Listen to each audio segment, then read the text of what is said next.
Good morning, class 7th. Take out your science book.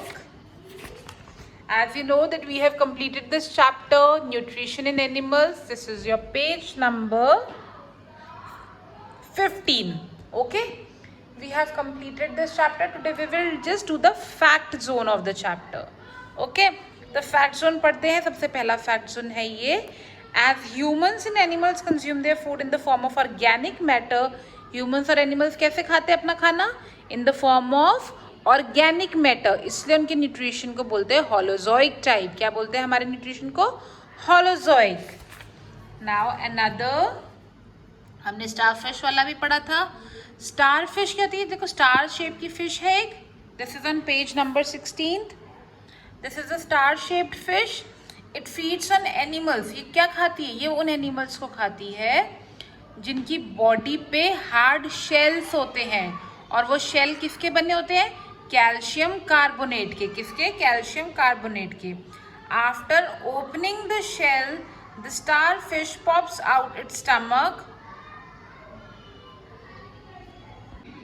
After opening the shell, shell खोलने के बाद starfish क्या करती है? अपने स्टमक को अपने माउथ से बाहर निकालती है.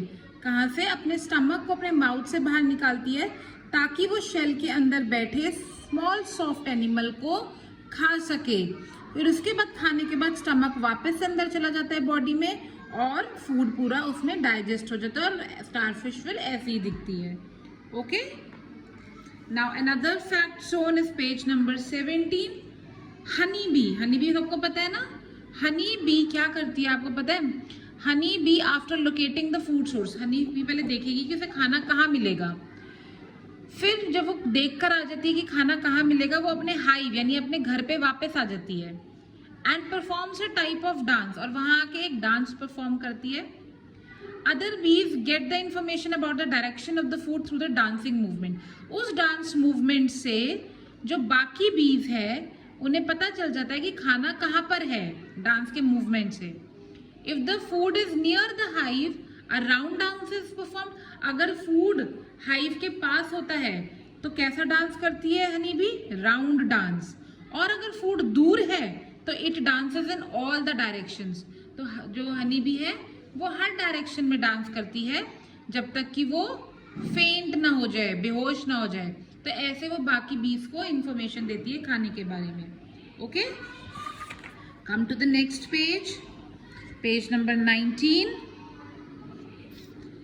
सम part of the gums between the incisors and premolars. जो हमारे टीथ होते हैं तो इंसिजर्स और प्रीमोलर्स के बीच के जो थोड़ा पार्ट होता है, जो गम होता है हर जॉ में, वहाँ पे हमारे दांत नहीं आते. तो उस पार्ट में जहाँ पे हमारे दांत नहीं आता इंसिजर और प्रीमोलर्स के बीच में, उसे बोलते हैं diastema. What do we call it? Diastema. Carnivores. Carnivores कौन होते हैं? जो फ्लैश खाते हैं. तो जो कार्निवोर्स होते हैं उनके जो लास्ट प्रीमोलर्स होते हैं अपर जॉ में, उनमें बहुत शार्प कस्प होते हैं ताकि वो बोन्स को भी खा सके, बोन्स को भी चबा सके, टीयर और शेयर कर सके फ्लैश को. Okay. Now come to the next one. ये उसके ऊपर था पेज नंबर 19 में. इन एलिफेंट्स, एलिफेंट्स में जो दो इंसिजर्स होते हैं अपर जॉ में, ये हमने पहले भी पढ़ा था कि वो कॉन्स्टेंटली ग्रो करते रहते हैं, कॉन्स्टेंटली ग्रो करते रहते हैं लाइफ टाइम. और वो लॉन्गेस्ट टीथ बन जाते हैं उनके, जिसे हम टस्क भी कहते हैं. तो टस्क बेसिकली क्या होते हैं? जो आपने देखे भी होंगे एलिफेंट के बाहर निकल रहे होते हैं ऐसे करके मुंह से.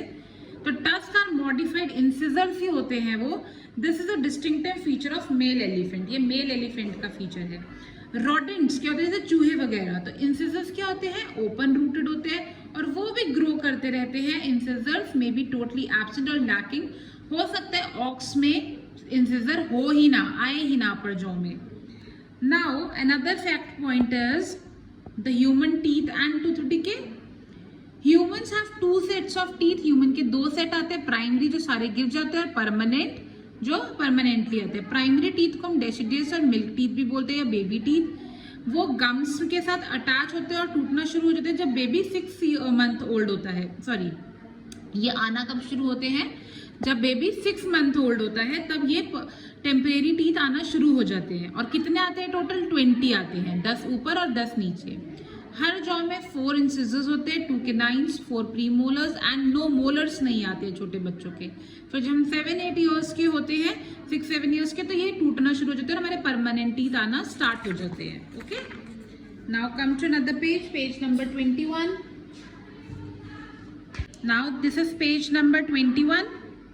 तो पेज नंबर 21 में ड्यूरिंग वॉमिटिंग हो जाती है ना कभी कभी हमको, तो वॉमिटिंग में क्या होता है, जो हमारी मसल्स होती है ईसोफेगस की, ईसोफेगस मतलब हमारी फूड पाइप की, तो the muscles of our oesophagus relax and those of the abdomen यानी कि स्टमक, इंटेस्टाइन और अदर ऑर्गन्स और डायफ्राम यानी कि muscular wall below the rib cage contract. इस समय क्या होता है, जो हमारे फूड पाइप की मसल होती है वो बिल्कुल रिलैक्स हो जाती है, लेकिन जो हमारी स्टमक, इंटेस्टाइन और हमारे जो चेस्ट कैविटी है उधर की मसल्स क्या हो जाती है, बिल्कुल कॉन्ट्रैक्ट हो जाती है।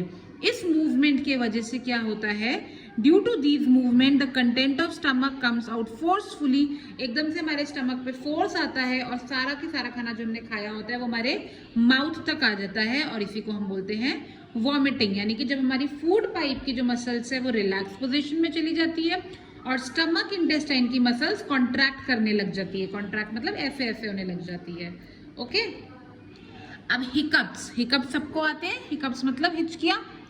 Sometimes when we eat fast, हम तेज तेज खाते हैं या हम बातें करते खाते हुए, तो फूड पार्टिकल्स हमारे फूड पाइप की जगह विंड पाइप में चले जाते हैं। फूड पार्टिकल्स कहाँ चले जाते हैं, विंड पाइप में, जिस वजह से हमें सांस लेने में प्रॉब्लम होती है।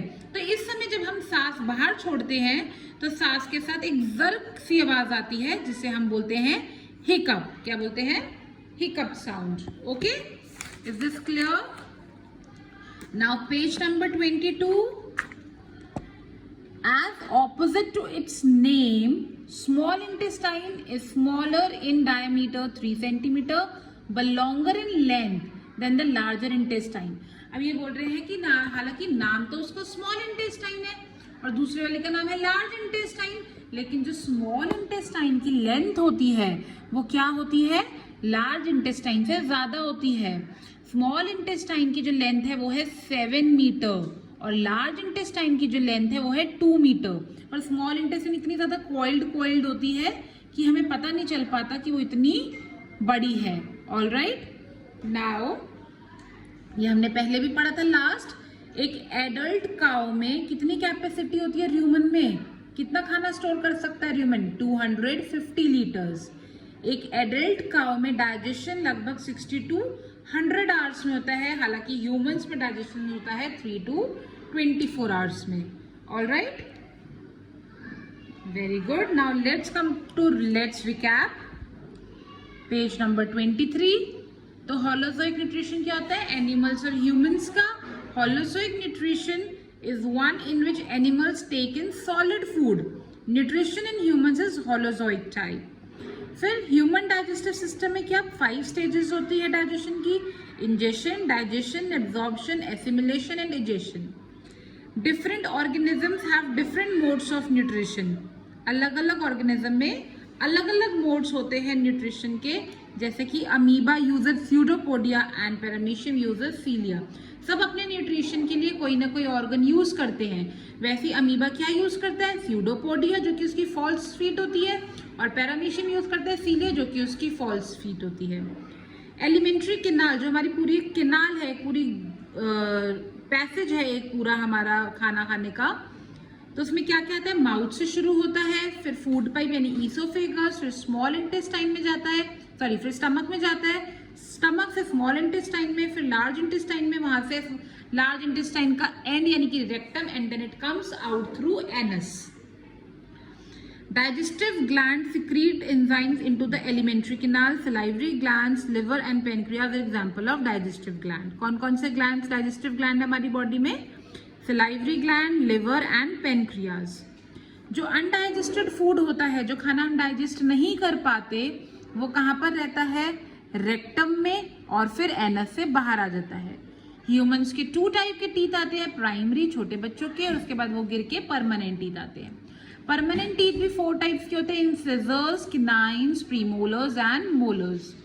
जो एनिमल्स ग्रेज करते हैं यानी कि घास चरते हैं, like cows, buffaloes and deer, उन्हें हम र्यूमिनेंट्स बोलते हैं।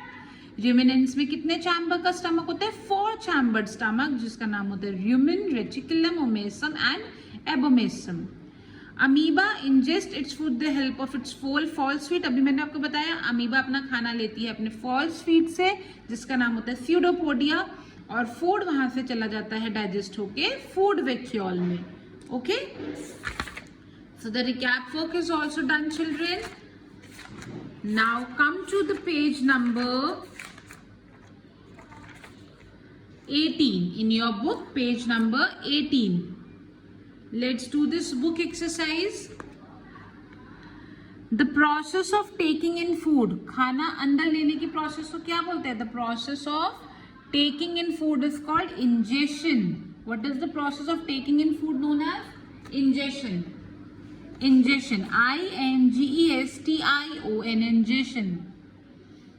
Number 2, an amoeba uses its dash to get food. Amoeba खाना किससे लेती है? अपनी फॉल्स फीड से, जिसका नाम होता है स्यूडोपोडिया, PSEUDOPODIA, स्यूडोपोडिया। हाइड्रा क्या है? Hydra is a multi cellular organism. Hydra is a multi cellular organism. The dash after locating the food source returns to the dash and perform a type of dance. अभी हमने पढ़ा था कि honey bee अपना खाना का source देखकर आती है, अपने घर वापस आती है हाइव में और एक डांस करती है। सर्कुलर डांस का मतलब होता है खाना पास में है, और ऑल डायरेक्शन में डांस का मतलब है खाना दूर है। So the honey bee after locating the food source returns to the hive and performs a type of dance. Now in the second question you have to write true or false, और जो false है उसकी statement को हमें correct करना है।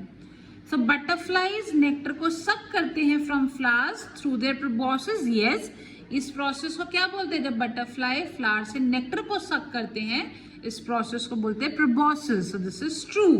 There is no need of correction. To catch food, a paramecium use its tentacles. No, tentacles paramecium में नहीं होते हैं, paramecium में होते हैं cilia. So correct it, write it false, और इसका सही आंसर होगा cilia. Starfish uses its arms to grip the prey. No, starfish क्या यूज करती है? हमने क्या बताया था? अपने स्टमक को बाहर निकालती है अपने माउथ से और वापस ले लेती है. So it uses its stomach. This is also false. Hydra feeds on animals covered by hard shells of calcium carbonate. This is also false. क्योंकि अभी हमने पढ़ा था कि कौन फीड करता है शेल्स वाले एनिमल्स पे? Starfish. Who feeds on them? Starfish. Right, starfish in place of hydra. Note it down.